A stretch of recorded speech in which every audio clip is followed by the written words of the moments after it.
So this video is kind of super basic. This is not actually an advanced tutorial on editing, but rather than the simple workflow for every editor.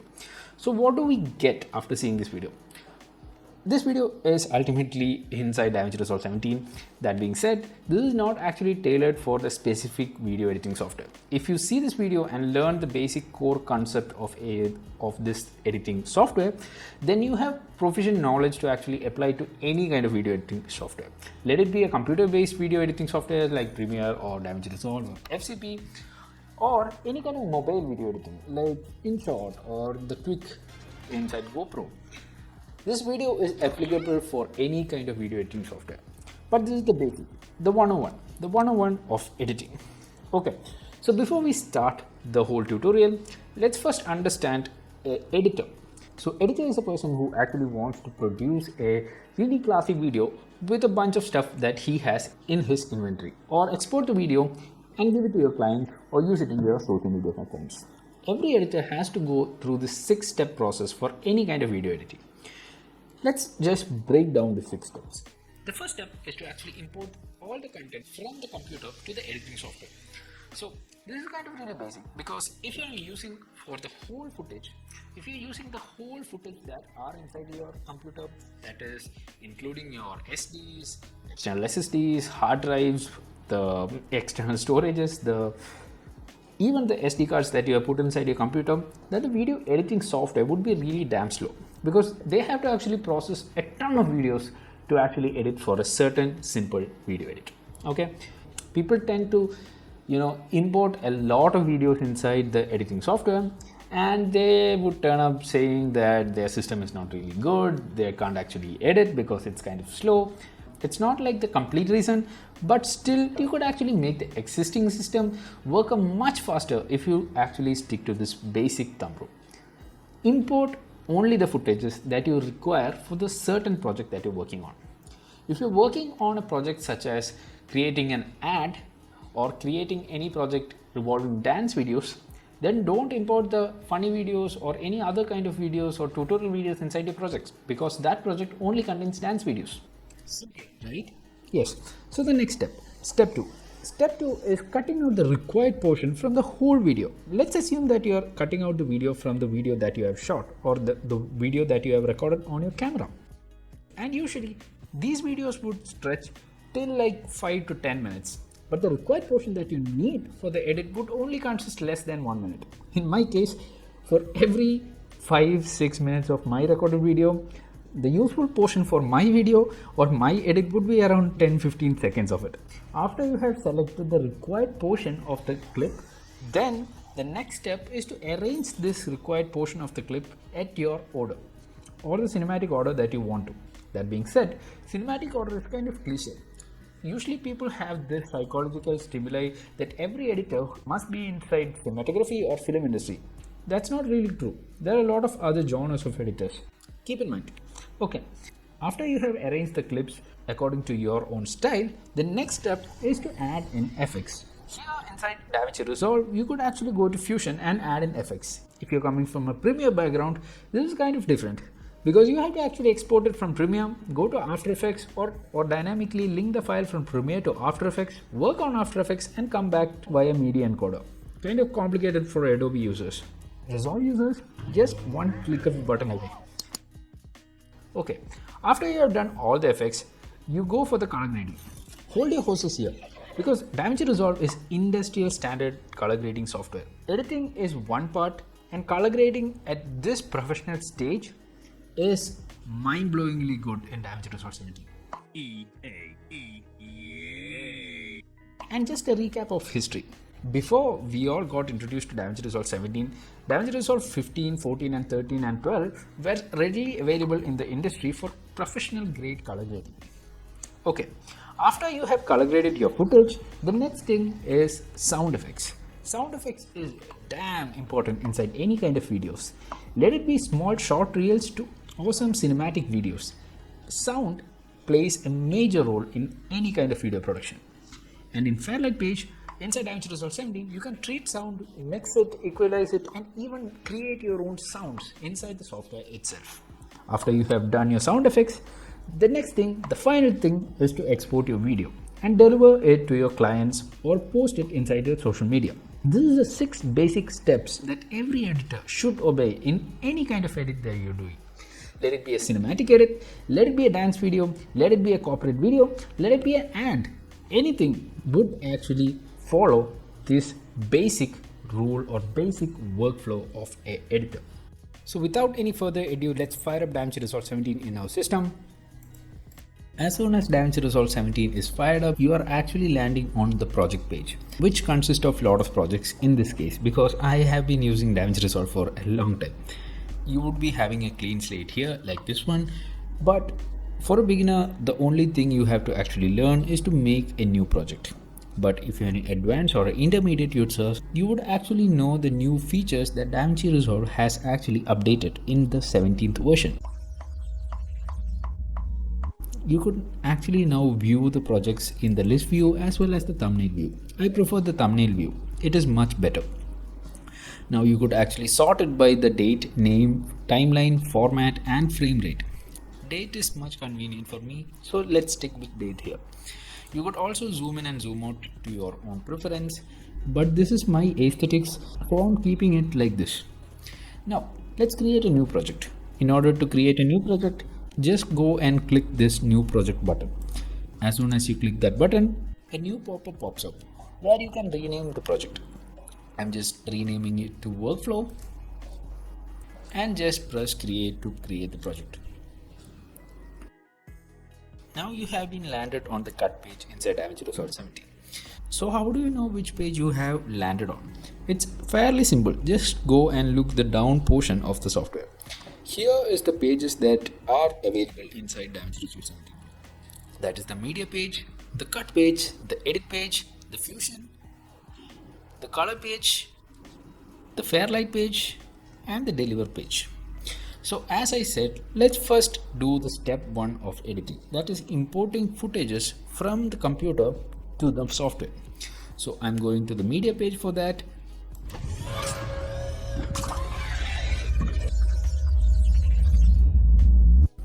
That's how Davinci is designed, to make the editor's work convenient.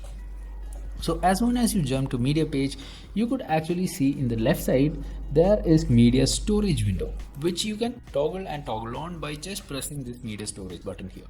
So media storage window will show you the whole database of your computer. Let it be the C drive, your internal storage, external SSDs or hard drives, or even SDs that are plugged into your computer. So you could actually easily go and search from here and get your required files inside from your computer. I'm just going to free stock videos for making the explanation really simple. Like the saying goes, lead by examples, right? So this is my free stock footages, and as you can see, there are a lot of free stock footages for me right now. So if you want to import any footage inside the required project, you just have to drag and drop it to the media pool. Okay, now you would actually see this pop-up coming in. If you are an experienced user, you know what is actually happening here. The frame rate has been changed. That is because my project setting at default is at 23.9 frames per second or at 23.9 FPS or 24 FPS if you round off. But I think this footage may be of a different FPS. That's why this pop-up actually comes in. So if you see the metadata here on the right side, it's actually shown at 25 FPS. Don't freak out. I will tell you what metadata is. So as a rule of thumb, you don't have to actually change the frame rate. But if you are going for a really professional edit, then I highly recommend you guys to change the frame rate to match your timeline. But if you're a beginner, both of them are right. So here I am not changing the frame rate. Just press don't change, and the footage has been imported to the media pool. Okay, let's talk about media pool. So for every project to actually work, you need to import the required videos from your PC to your media pool. So as I said, every video inside your video editing software that you're working on, let's assume this video that we are playing inside the media pool, this is not the actual footage that is inside my files or inside my computer or the file that we actually shot on the camera. Instead, this is a duplicate file which is made by the editing software so that the playback would be really smooth. If you're just a beginner, you have to keep this one in mind. That is, if you're working on any kind of editing software and if you're working with a lot of clips, then your system definitely will be slowed down. So make sure you only import the required clips that you need for the specific projects that you are working on currently. Don't import the whole computer inside media pool. That would certainly make the system really slow.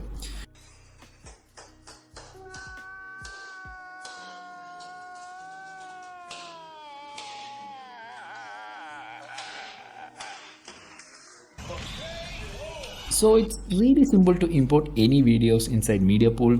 Just go and drag the video and drop it inside media pool. The tricky part is importing folders.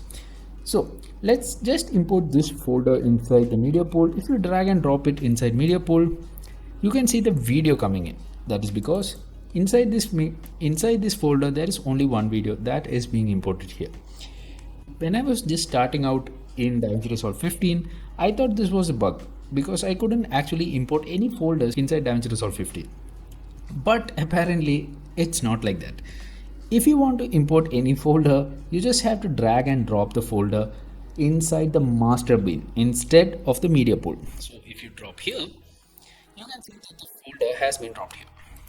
If you go to the master bin, there are the individual videos which we have dropped and the folder here. I'm also going to, if you want to add multiple folders and videos, it's simple. Just go and click the required folder or any video by just pressing the control button and just dragging and dropping to the master window. Make sure it's a practice to drop inside the master window. It really helps. So if you see, this is our imported clips. Now for a new editor here, I'm just going to explain one thing. That is the metadata. Metadata is the most important thing inside media page. It would be actually present inside every page, but it would be having a lot of features inside media page. What I mean is, if I go and click any video here, you can see that the metadata is changing. So what is metadata? It's nothing but the properties of the clip. Like what we see in Windows, the properties of a file, we can see the properties of the file of the video or audio or image inside Davinci Resolve in metadata. You could toggle on and toggle off metadata tab to create space you're liking. So there are other features like audio, inspector and capture. Capture is only useful if you have a Davinci Resolve products and you are live streaming or you're color grading on a live event or mixing video and audio from different channels and doing a live editing. I don't own any of Davinci Resolve products, so I never used capture window here. I am saving this for a special occasion when I actually buy this product. So just a heads up, these things are damn expensive. I think Davinci's business model is somewhat like this.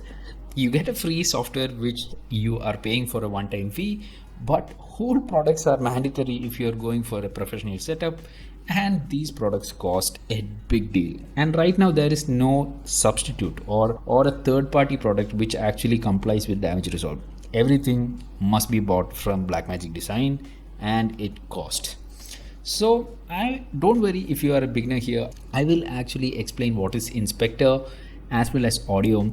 Audio is nothing but the audio of the track which you have selected right now. So traditionally we have mono audio and stereo audio. That's the property of the usual video and audio out there.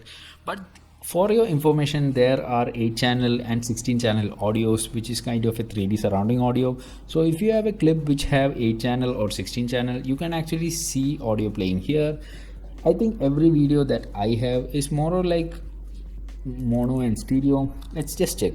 So here I'm just playing the video and you can see that 2 channels of audio has been playing. That means that this is a stereo video having 2 channels of audio. Sometimes it's a mono, then only 1 channel of audio would be playing. Nothing complicated. Don't get OCD about inspector tab. I will explain in detail when I actually get into the next page. So as I was saying, metadata is the properties of the footage.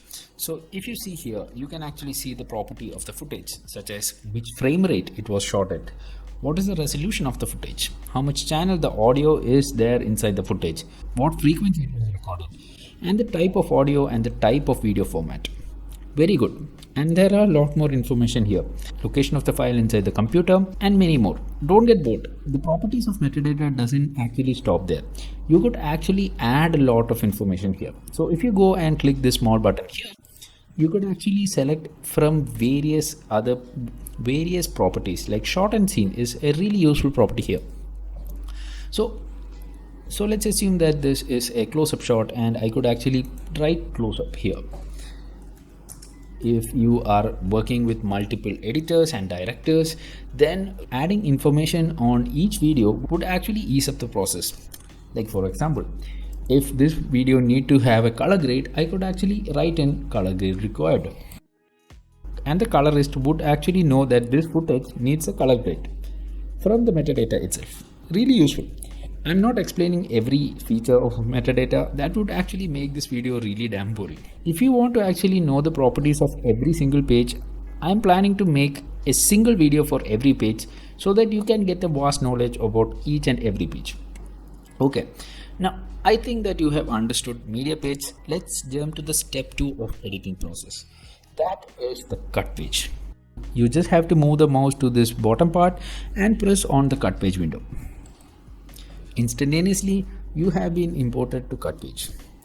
Now, cut page is kind of really different from media page. So you can actually see that there is a new thing that is going on inside the screen.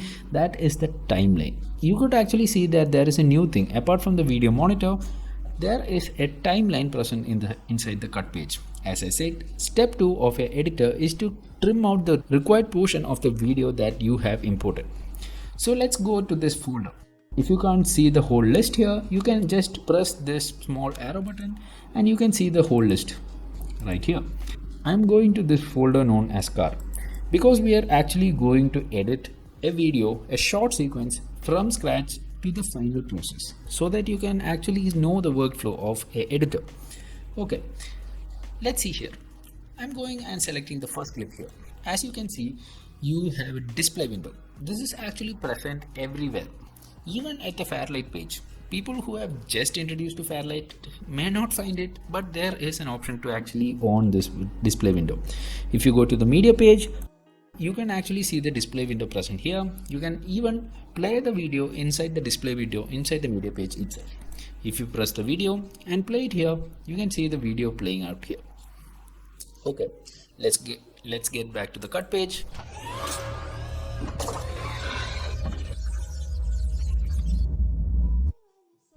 And select this first video and I'm just pressing space to play the video. Now you can see the video has been playing and everything is really good. But if you see, this is the only required portion of my edit. This whole part is not actually required for me. So if I want to only select this small part here, I just have to create in point and out point. In point and out point is universal for every editing software, and usually the shortcut for in point and out point are the keyboard shortcuts I and O. Even if you are a beginner, try to learn the shortcuts. Life would be much easier. But if you don't want to actually use the shortcut, you could actually drag this small cursor to create in points and create out points. Well and good, but shortcuts are much easier. I just need to scrub the cursor and place the cursor where the out point should be and press O. The cursor will move and you have created an in point and out point. Now you just have to drop the required portion of the video to the timeline. So in order to do that, just press the video portion of the video and drag and drop to the timeline. Voila! Now you have actually created a new timeline here. As soon as you drag and drop anything, you can actually see a new file popping up inside Media Pool. This is a timeline which is created here. Just a heads up, Resolve actually supports multiple timelines in one project itself. This is a huge thing if you really think about it. If you are an intermediate editor or a person who's coming from Premiere background, you would know new sequence which is inside Premiere Pro and After Effects. It's much like that. So when I was actually starting my editing journey inside Davinci Resolve 15, I didn't actually use media page or the cut page. I usually go to the edit page, import every footage from the edit page itself and cut it from there and import it to the timeline. But later on, I got to know whole features that are present inside the cut page and media page. which really cuts short your editing time and really lessens the stress of editing. For example, let's go back to the card folder here, and I'm selecting the second clip here. I'm creating an in point somewhere around here, I'm pressing I, and an out point somewhere around here. I'm scrubbing the cursor by holding down my mouse button. If you want to actually play the video, just press space or the play button here, the pause button here, and you can actually even go to the first frame by pressing this one. Really cool, right? Everything is present here itself. So I want the video till here. I'm pressing O to create the out point. Instead of dragging and dropping the video inside my timeline, I could actually press F9, which is my keyboard shortcut to actually append the video here. So if I press F9, you can see that the video has been inserted in my timeline and the cut short video itself. The video will be inserted where the playhead is at. So if the playhead is here, then the video will be appended right here. If the playhead is here, then the video will be appended right here. Well and good, right? But Davinci Resolve actually doesn't stop here. In the cut page, there are a lot of other importing options, such as this one, the smart insert. It's a really cool effect. So in order to see what is smart insert, let me actually add one more video here. So I'm just scrubbing through. I think I only need till here. I'm making an out point here, and I'm pressing F9. Now you can see the video has been imported here. So for a new user here, there are two timelines that are present only inside the cut page. That is the zoomed in timeline, which is this one, and the zoomed out timeline, which is this one. It's very useful once you have imported a lot of videos. You can actually see how many videos and what is the length of each videos from the zoomed out timeline, and the zoomed in timeline actually shows what videos are there inside along with the picture, which is kind of really cool.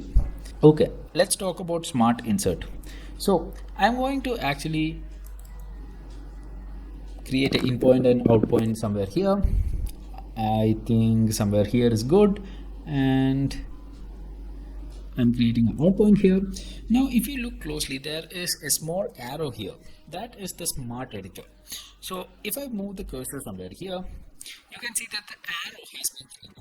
So once the arrow has been changed, you just have to press smart editor, and the video would be appended in between this clip or where the arrow is here. So no hassle, you don't have to just drag and drop it somewhere here. I'm just pressing it down and move this video across, place the required video in between this video. Instead, you can actually use smart edit. There are a lot of features. I'm just pressing Ctrl and Z to undo, and I'm deleting this video. Okay, there are a lot of other features that are here, such as append, which we have done by using F9. The next option is a ripple override, which you can actually override a clip on top, and the close-up. Close-up is a really good feature where you actually import the video, which is kind of zoomed in a little bit. The place on top actually places the video on top of the base layer, or create a new layer and place it there. The source override overrides the source and overrides the source video and drop the video that you have recently selected. Nothing really fancy. I'm just going to cut out and import some videos inside the timeline so that we can edit it. So I'm just going here. This is really cool.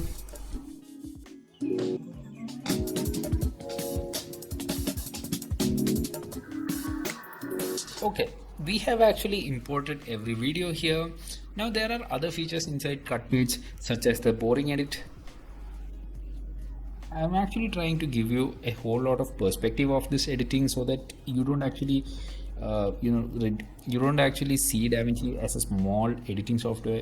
It's much bigger than that. I'm trying to cut it down. So let's go and jump to the next page. That is the edit page, where you actually arrange the footages. As I said, step 3, arrange the footages.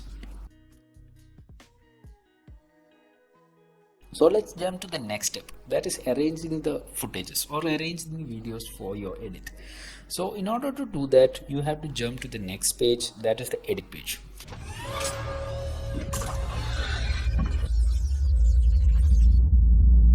So I am just jumping to the edit page here. So as soon as you are in edit page, you can actually zoom in and zoom out the timeline by using this slider, or by pressing the plus or minus button here, or by using your own custom shortcut. I am actually using 1 and 2 as my zoom in and zoom out shortcuts, but it would be traditionally the plus and minus inside your keyboard. Okay, now I'm just going through the whole video. So as you can see, there is a story behind this whole shot. I think this is shot by Cotton Bro, and that is why this is really good footage. And these footages all are really good footage. There is a shot of key. There is a shot of a person getting the key. There is the ignition shot. There is the driving shot. There is the light shot. There is again the key shot, which is kind of a this is a this is a close-up shot, and this is a wide shot. So inside the cut page, rearranging videos, it's kind of a really messy thing. So in order to rearrange videos, you have to go to the edit page. Edit page is the go-to page. Even if you don't use media and cut page, you can actually do everything inside the edit page. Like if you want to import anything inside your current project, you don't actually have to go to the media page. You just have to go to the file explorer here, and see, if I want to actually import this video here, I just have to drag and drop it here. You can see that the video has been imported here. Nothing really fancy. You can actually do anything inside edit page. You can actually omit the media and cut page, but don't do it. It would actually help you out in future. So this is our edit. So I want to actually arrange this video close to each other, and just select it and arrange it somewhere here. This is a cliche process done by every editor. So let's just go, and this is the portion where it's picked up. Okay, and here, so you can actually trim the videos like the cut page by just dragging it from the end of every videos. So if you look closely, there is another small arrow here, which is a cross dissolve transition slider. So if you do this, then you are actually adding a little bit of cross dissolve here. So our intent is not cross dissolve here. So I'm just getting it back here and adding a little bit of cross dissolve here to get a small entrance. I'm arranging videos, and you could actually arrange it on layers. I usually arrange it in layers, which is kind of really useful. Okay, this video makes sense.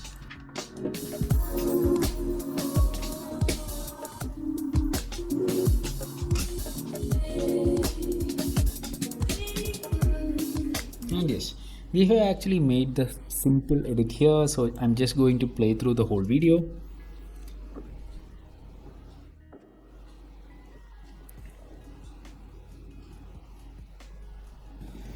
You get the process, right?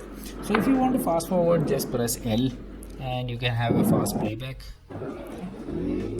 and press K to stop, and press J to actually rewind at any speed. Double pressing it will actually increase the speed either ways. Double pressing L will speed up the playback 4x. Single pressing L will be the normal playback. Double pressing L will speed up the playback into 2x, and in that incremental order. So as I promised you, I would actually talk about inspector tab in the edit window. So as you can see here, this is the inspector tab, and which has a lot of features here. So inspector tab is nothing but the properties of the image or the video. So I can actually use the inspector tab to zoom in, change the position of the video, rotation of the video, and even anchor position. Anchor point is nothing but you're actually changing the center point of the video, so that if you're rotating it again, you can actually see that the rotation is not like the previous one. Like this one, it's not actually, now it's actually rotating at its center, but if you actually change the center position, you can actually see that the video is not rotating at the usual center. Okay, pitch and on is to actually change the perspective of the video, and cropping is to actually crop the video from right and left. It's a basic cropping, which is kind of really useful if you are doing any kind of explanatory videos and you don't have to actually jump to Fusion to crop anything. There is dynamic zoom, which actually gives you a smooth zoom effect inside the video. Now, I'm not actually talking about the whole inspector tablet, which I would actually discuss in detail inside the edit page video. You get the idea, right? So if you have changed anything inside the inspector tablet, you don't actually have to change it back manually. Like you don't have to actually go and change the zoom to 1 and get back here. Instead, you can actually use this reset button here. So if I reset it, you can actually see everything is being reset to the initial position. So if you want to reset as a whole this whole transform window, you could actually use this reset button here, which is press on here. Just press it here and the video has been reset to the initial position.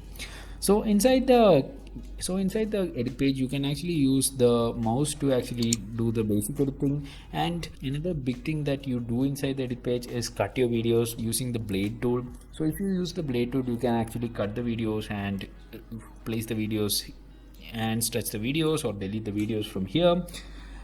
I don't really want to delete that video, so I'm pressing Ctrl and Z to actually get back the video and stitch it back. Okay, now there are a lot of other options inside the edit page, such as linking, which is kind of a really good feature which allows you to separately move the audio and the video. It would actually be useful for you if you are having a big project like this one and you want to actually have fun with your project and sound effects. Okay, I'm putting my linking back on. This is a snapping tool which actually if you turned on, if you turned off, the video will not snap and it will smoothly roll over any video. So if you on the snapping video, you just have to place the video kind of close to the next video, then snapping would actually happen automatically.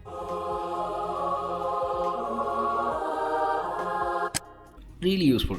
So you have actually made a simple edit here. Now let's go to the Fusion page.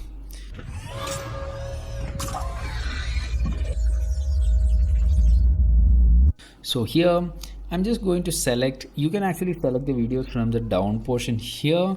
If you have multiple layers of videos, it's kind of really hard, so just select it from here, then go select it from the edit page, select it from the edit page and then go to the Fusion page. Then the selected clip would be selected here, or you could actually use this whole clip window to actually select any videos. So I just want to select this video. There are a lot of things that are inside Fusion. You could actually play with the 3D layers, adding 3D objects. You could actually create particle effects. You could actually use polygon masks.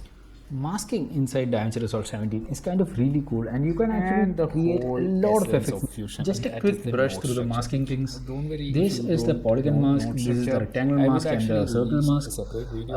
I'm not actually going in detail in this masking areas because that is kind of a separate tutorial that will stretch out on half an hour inside this video. So as I said, there are a lot of effects inside Fusion, so just press Ctrl and space and just type in any effects that you need. I'm just typing in light rays.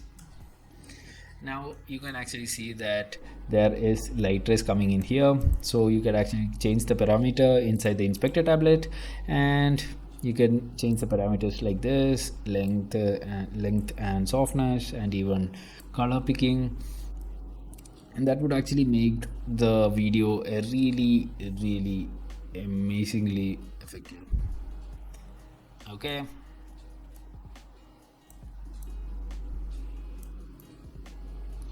done. So this is the use of Fusion. You can actually create a lot of really good effects inside Fusion. I'm not boring you here. You could actually use the effects library, which you can toggle and toggle off by this one and create the space. The big change that you can see inside Fusion is that there are two windows here. This is actually much convenient for the node structure. Like you can actually place a specific node in each window. Like if I press 1 and 2, you can actually toggle off and toggle on specific viewers for your own edit. This is not really complicated. Just check out the other video on Fusion and node structure. You will get the use of it instantaneously. So once you've done the whole effects inside Fusion, the next thing is going to the color page.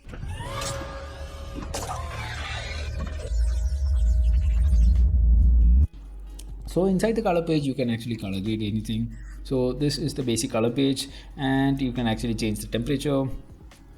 This video is having an this video is actually oversaturated for my taste, so you could actually use scopes to check out which color, check out the color information. So I'm just going and I'm just going to the I'm just going and reducing the exposure.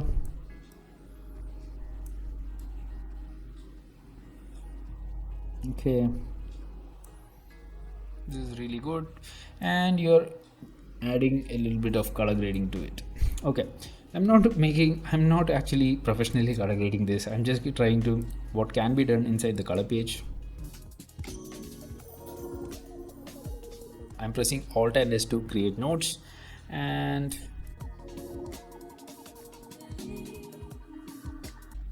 will undo.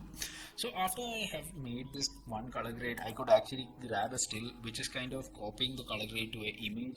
So I don't have to do the whole color grade again for this picture.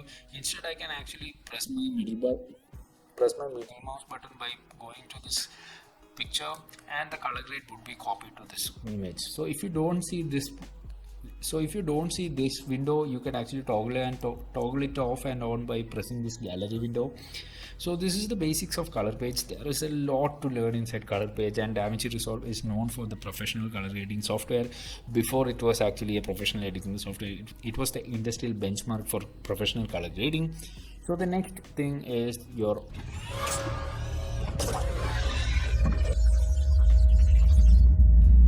Fairlight, which is kind of a audio software. If you are from an Adobe background, you would know the Audition inside Adobe. You don't have to switch between apps inside Davinci Resolve. You just have to switch inside of the app. Here you can actually do a lot of sound effects, such as if you press anything and go to the audio tablet, you can actually add an equalizer and distort the sound, add a lot of effects here, such as the dialogue processor, noise reduction, and a lot which is provided by Davinci Resolve. As well as you can actually play with the equalizer or dynamics, or even pan the audio to the left and right speakers. It's kind of a lengthy video for every page. After you have actually done everything, I'm just going to add a little bit of noise reduction here. This video is not having any kind of sound effects, so I'm just going to my library and adding a little bit of sound effects to it. I'm adding the sound effects here. I'm adding a background track here. So as soon as you see this track is actually peaking here, so I don't want it, so I'm just reducing the volume by going to the inspector tablet. Any properties can be changed by going to the inspector tablet, and I'm just playing okay. This is well and good for me. And if you want to duck the audio, you can actually do in the dynamics and go to the compressor and just press listen and go to this and send. And that is how you actually duck the audio. It's not really complicated. It's a usual go-to for every editor. If you don't understand, skip it out. I will actually create a separate video for you guys, for those people who doesn't understanding ducking the audio. Don't worry, this is the whole use of audio page. So after you have done everything,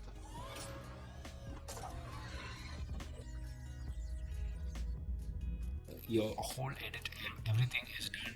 This is the delivery page where you can actually export the project. So you need to add in point and out point here. You don't actually want to actually export the whole entire timeline. If you want to export the whole entire timeline, that's up to you. You can actually change the render setting from the entire timeline to in point and out point, which will actually automatically change if you insert in point and out point. So I'm pressing off here and creating a out point. After that, you need to actually add a export location, and I'm just adding into my SSD drive here, and you can actually change the name. I'm just renaming to car montage,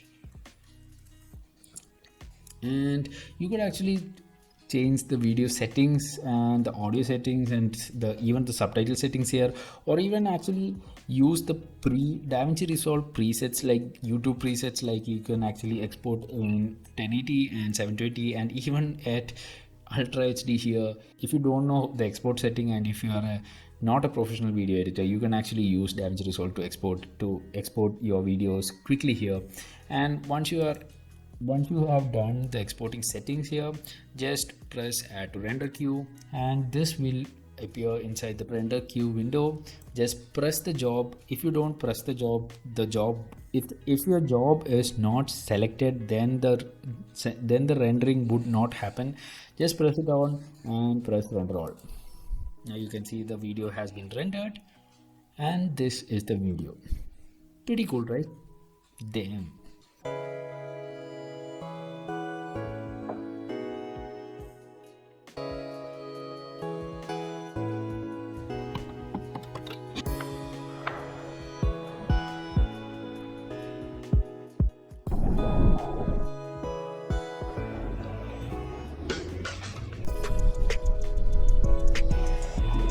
So this is kind of the end of this whole workflow video inside Davinci Resolve 17. I'm using Davinci Resolve 17, but it's applicable for any kind of video editing software, let it be mobile or desktop video editing software. Everything will be same, or the wireframe and the theory behind editing would be same for any video editing software. Okay, so a lot of people don't actually take the first step in this process, that is introducing yourself to a program and learning the program. That's kind of the whole thing, or the whole essence of editing, that is, daily keeping yourself motivated to learn new things. And after you have done that, it's kind of really easy. So if you learned something in this video, then definitely smash that like button. And if you want to be updated on these kind of amazing content on editing and video marketing, then do subscribe to the channel. Stay happy and see you on the next one. Peace.